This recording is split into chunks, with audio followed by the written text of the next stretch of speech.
Salut les entrepreneurs, ici Aurélien Macar, l'auteur du livre Je gagne ma vie avec mon blog. Dans cette vidéo, je vais répondre à Geoffrey qui a posé une question sur ma chaîne YouTube qui m'a dit comment tu fais pour faire des vidéos sans éclairage d'appoint. Alors c'est vrai que moi j'ai des lumières que j'utilise jamais. Pourquoi? Parce qu'en fait, voilà, si ça vous prend 1 heure pour mettre en place le setup pour faire une vidéo, bah malheureusement vous allez faire peu de vidéos.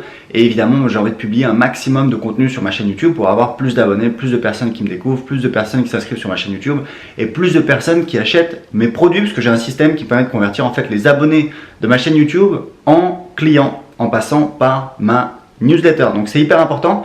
Moi alors juste une anecdote, moi j'ai fait en fait des vidéos de vente à l'époque. Je travaillais en studio avec un fond vert, avec un éclairage. Il faut savoir un truc, c'est que ça met à peu près 1 heure pour mettre en place le setup. Et je sais qu'il y a des gens qui se lancent comme ça pour faire des vidéos sur YouTube. Et du coup, ils achètent tout le matériel, etc. Et moi, je le vois parce que je l'ai vu, voilà, je sais pas combien de fois. Du coup, on a tout le matériel qui reste dans des cartons. Ils se motivent une fois ou deux, ils poussent tout, ils mettent en place les lumières, ils font une vidéo et fin de l'histoire. Et non, il faut que ce soit très simple. Et moi, j'ai un setup très simple qui me permet, voilà, en 5 minutes, 10 minutes maximum d'être opérationnel. Et après, de shooter des vidéos. Alors voilà, c'est pas des vidéos, c'est pas des productions hollywoodiennes, mais ça marche. J'ai de plus en plus d'abonnés à ma newsletter, j'ai de plus en plus de gens qui deviennent clients et voilà, je génère des revenus comme ça sur internet. Donc je vais vous montrer un petit peu le matériel que j'utilise. Là, c'est le setup que j'ai utilisé dernièrement. Alors vous voyez, en fait, j'ai une caméra. Donc en fait, c'est une Lumix. Je vous mettrai la référence. Je sais pas si on la voit avec un petit peu le contre-jour. Je vais mettre plutôt comme ça. C'est une Lumix GH3. Et en fait, le truc, c'est que le plus important, c'est qu'il y a un objectif qui est hyper bon, qui coûte genre 2 fois plus cher que la caméra. Je crois que c'est un Vario 1235 et qui m'avait été conseillé et qui est vraiment très très bien. Donc, je vous mettrai la référence de ma caméra et l'objectif si ça vous intéresse. Je suis pas un expert, j'ai d'autres caméras. Là, je filme avec un Canon G7X Mark II que je viens d'acheter. Mais ça, c'est la caméra que j'utilisais depuis un moment. Et donc, que je continue à utiliser. Il faut savoir que j'ai acheté une caméra encore mieux, beaucoup plus grosse, que je vais tester, que j'ai pas encore bien appris à utiliser. Mais pour l'instant, voilà, j'ai un Lumix Panasonic GH3. C'est pas mal du tout. Et j'ai cet objectif qui est vraiment pas mal du tout à l'époque. On faisait avec, j'avais en fait un assistant et on tournait des vidéos en Colombie sur la plage, des vidéos de lancement pour des lancements de produits, etc.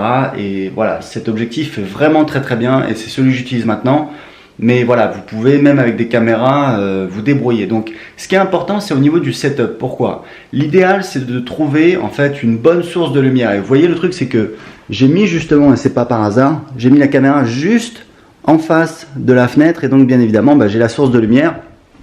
Et le truc, c'est que donc j'ai ouvert au maximum l'objectif. Donc là, je suis à 2.8, c'est-à-dire qu'en fait, je sais pas comment on appelle ça, le diaphragme, je crois, est ouvert au maximum. Donc ça laisse entrer un maximum de lumière. C'est ça qui donne un effet, voilà, un effet assez joli.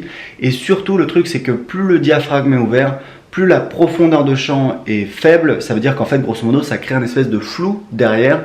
Donc là, on le voit pas puisque évidemment, c'est pas la même caméra, mais sur les images avec cette caméra, c'est ce que ça donne et ça fait un truc pas mal du tout. Alors, un petit détail rigolo. Alors, ce qui est juste pour terminer, ce qui est marrant, c'est que j'aime bien jouer avec en fait les lumières qui sont derrière. Donc, c'est la configuration de mon appartement, parce que là, il y a la chambre, là, il y a un couloir et au fond, il y a une fenêtre. Du coup, le problème, il faut faire attention, c'est que quand vous êtes à contre-jour, c'est-à-dire en fait quand vous avez la source de lumière qui est derrière vous, du coup, vous êtes un petit peu sombre. Typiquement, vous connaissez, c'est le contre-jour et ça peut être très gênant. Et c'est vrai que j'arrive à m'en sortir avec un angle comme ça.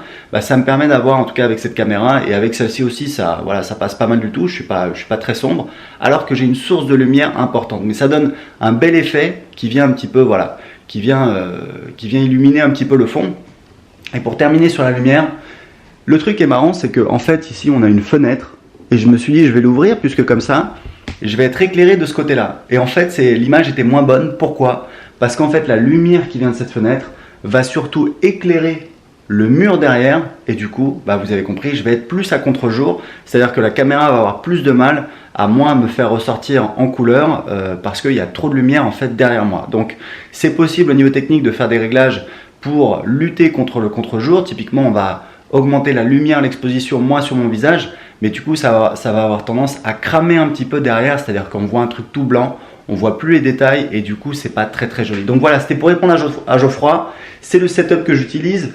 Dernière chose, Geoffroy m'avait dit que il était intéressé par le fait de savoir comment j'enregistrais le son. Le truc c'est qu'avec cette caméra on a donc une entrée son, ce qui me permet d'enregistrer directement. Vous voyez, j'ai le microphone qui est branché ici, un micro-cravate. Donc là j'ai un retour, un écran de retour. Ça c'est super pratique. Là c'est pas allumé. Voilà. Voilà, vous voyez, j'ai l'écran de retour, ce qui fait que je m'assois là.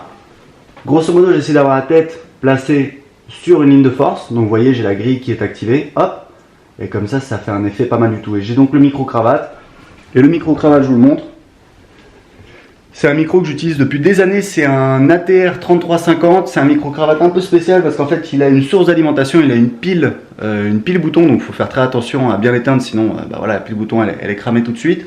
C'est pas forcément, voilà, c'est bien dans certaines occasions parce qu'en fait il y a un fil qui est absolument immense. Je crois que ça va faire peut-être 3 mètres. Donc c'est pas, voilà, je pense que je vais en acheter un plus petit pour filmer chez moi, ce sera parfaitement suffisant. Donc voilà, c'était pour vous montrer un petit peu mon setup. Maintenant vous savez tout. J'ai un petit cadeau pour vous, je vous ai préparé une fiche conseil avec justement toutes les références de mon matériel, les conseils que je vous ai donnés dans cette vidéo. Comme ça vous pouvez vous-même faire des vidéos facilement chez vous, développer votre chaîne YouTube. Pour télécharger, pour recevoir gratuitement la fiche conseil, cliquez en dessous de cette vidéo, c'est gratuit. Et en même temps, vous serez inscrit sur ma newsletter, donc vous recevrez un petit peu mes conseils, mes infos qui sont exclusives, qui sont uniquement pour les membres de ma newsletter. Pour recevoir la fiche conseil tout de suite, cliquez en dessous de cette vidéo. Ciao!